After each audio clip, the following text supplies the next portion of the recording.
Bingung dengan sajian di kala panas? Yang pedas lembut satu ini bisa jadi pilihan. Rahang tuna bakar. Kuliner dari Sulawesi ini memang semakin moncer sejak muncul di 2010 silam. Dilengkapi dengan bumbu rica yang super pedas, tak heran rahang tuna bakar mudah diterima di lidah masyarakat Indonesia. Prosesnya pun tak terlalu sulit. Rahang tuna dipotong menjadi 2 bagian, lalu direndam di dalam minyak khusus agar tidak gosong nantinya ketika dibakar. Beberapa penjual memilih arang batok kelapa supaya bakarannya menjadi harum. Sementara itu, ada juga yang memakai kulit pala sehingga sensasi rempah semakin terasa pada rahang tuna bakar ini. Dibutuhkan setidaknya waktu 30 menit sebelum rahang tuna matang. Setelah itu, rahang tuna diolesi dengan bumbu rica khas Sulawesi sesuai dengan keinginan pembeli. Uniknya, meski judulnya hanya rahang tuna, ternyata masih banyak daging yang menempel di antara tulang rahang ini. Bahkan satu porsi pun bisa dinikmati 2 orang. Bicara tentang olahan ikan, orang Indonesia ternyata punya kegemaran khusus terhadap bagian kepala. Bahkan di Semarang, kita mengenal mangut kepala manyung sebagai sajian khas.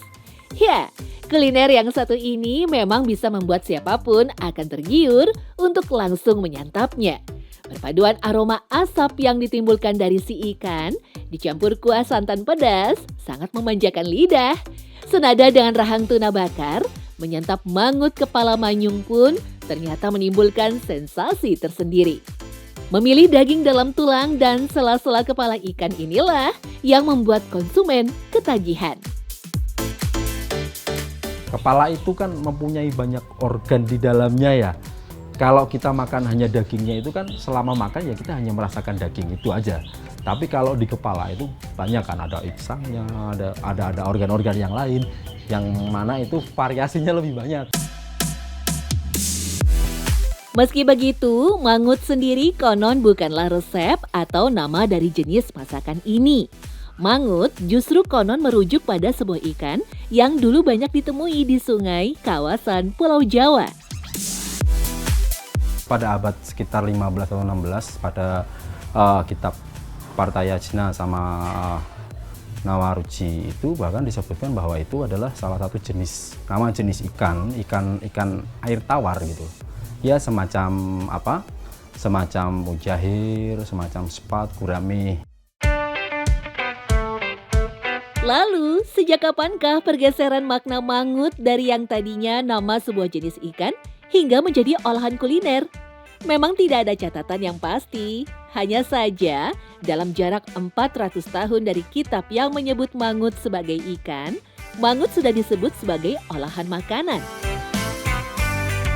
Mangut itu sudah menjadi sebuah olahan, yaitu olahan ikan yang digoreng atau diasap dengan dibumbui santan kental, lalu dengan cabai. Jadi ada pergeseran makna gitu.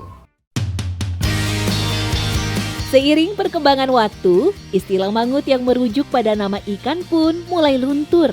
Sebaliknya, masyarakat Jawa lebih mengenal istilah mangut sebagai menu masakan olahan ikan asap baik laut maupun tawar.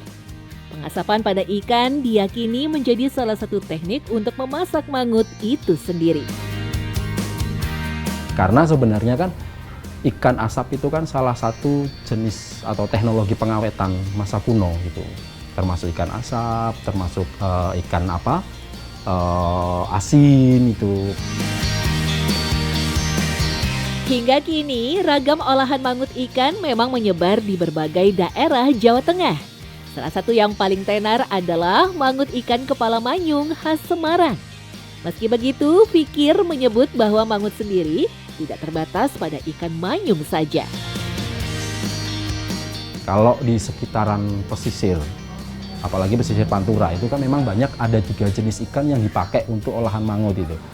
Yang pertama itu adalah ikan sembilang. Ya, sembilang dan manyung itu sama-sama jenis catfish gitu. Seperti lele tapi dia ikan yang hidup di laut. Lele laut lah gitu. Lalu yang ketiga adalah ikan pe atau ikan pari. Kami menyebutnya ikan pe. Berbeda lagi ketika digunakan di Jogja gitu. Nggak mungkin ada Jogja ikan mangut dengan bahan dasar ikan manyung atau ikan pe, karena laut di Jogja itu kan tidak terlalu banyak ikan ya. Sementara itu, kita juga mengenal gulai kepala kakap dari tanah Sumatera. Bahkan bagi para penggemar kuliner seafood, aneka hidangan serba kepala kakap seolah menjadi menu primadona yang tak bisa terlewatkan. Beberapa versi menyebut, kuliner kepala kakap sendiri adalah bentuk percampuran budaya etnis Tionghoa dan India yang ada di Singapura. Masyarakat Tionghoa kelas pekerja yang mendambakan sup ikan kesukaan mereka mulai beralih ke kepala ikan yang saat itu menjadi bagian yang dibuang. Bumbu India mulai dicampurkan karena banyaknya etnis India di Singapura. Sejak saat itu, gulai kepala kakap menjadi salah satu menu favorit. Melansir dari situs budaya Indonesia, menu kepala kakap sendiri banyak tersebar di daerah Sumatera, dari Aceh sampai Sumatera Barat yang relatif dekat dengan Singapura. Beberapa versi menyebut masakan kepala kakap adalah asli resep Nusantara yang berawal dari masa penjajahan, di mana kepala juga merupakan bagian sisa yang tidak dimakan oleh orang-orang Eropa. Seiring perkembangan zaman, olahan kepala kakap semakin mendapat hati di penikmat kuliner, bahkan sering dijual sebagai menu khusus. Ya emang orangnya maunya palanya. Dagingnya nggak mau. Orang makan, saya minta palanya aja ya gitu. Kan saya siapin daging, nggak mau. Dari semua sajian itu, selain bagian kepala yang dimasak, ternyata ada satu kesamaan lainnya. Semua dimasak dengan cita rasa pedas. Ya, ternyata untuk menyembunyikan rasa amis, selain jeruk nipis dan rempah lain, cabai juga punya peranan penting. Bahkan untuk olahan rahang bakar tuna, justru rica yang pedas menjadi satu elemen yang sangat penting. Jadi memang ada penelitian yang mengatakan memang campuran rica dengan untuk bumbu-bumbu rica ya, ada rica itu dicampur dengan jahe, cabai merah keriting atau cabai rawit merah, lalu ada ditambahin pakai kemangi, lalu ada serai, itu bisa menetralisir aroma amis dari istilahnya hewan-hewan liar ya.